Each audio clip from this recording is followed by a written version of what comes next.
The Easter Rising took place on Easter Monday of April 1916 and continued for another 10 days. In the aftermath of the event, 15 of the 16 identified leaders were executed. The exception was American citizen Eamon de Valera. With the execution of the 15 leaders, the British essentially murdered the Irish Provisional Government. The most important of these leaders was Patrick Pearse, Supreme Council member of the IRB, or Irish Republican Brotherhood.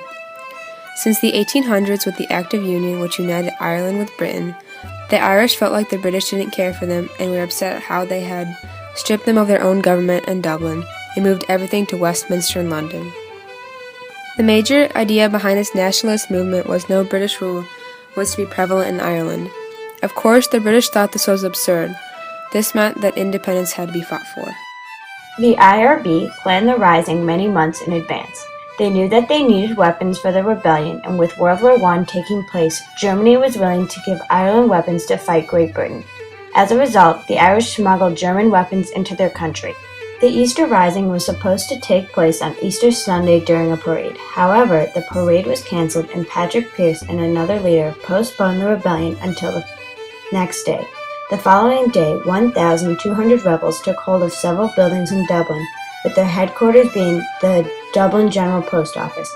The British had only 400 troops in Dublin, but close to 20,000 troops by the end. During the first day, Patrick Pearse proclaimed on the steps of the General Post Office the Provisional Government of the Irish Republic. Even though the Irish rebels were at odds with their numbers, they managed to hold on for around a week.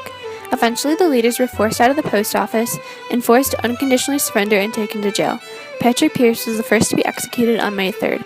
Pearse said, "Our hope and belief is that the government will spare the lives of our followers, but we do not expect they will spare the lives of the leaders. We are ready to die, and we shall die cheerfully and proudly. People will say hard things of us now, but we shall be remembered by posterity and blessed by unborn generations." Something to keep in mind about the Easter Rising is that it could have been even grander than it was.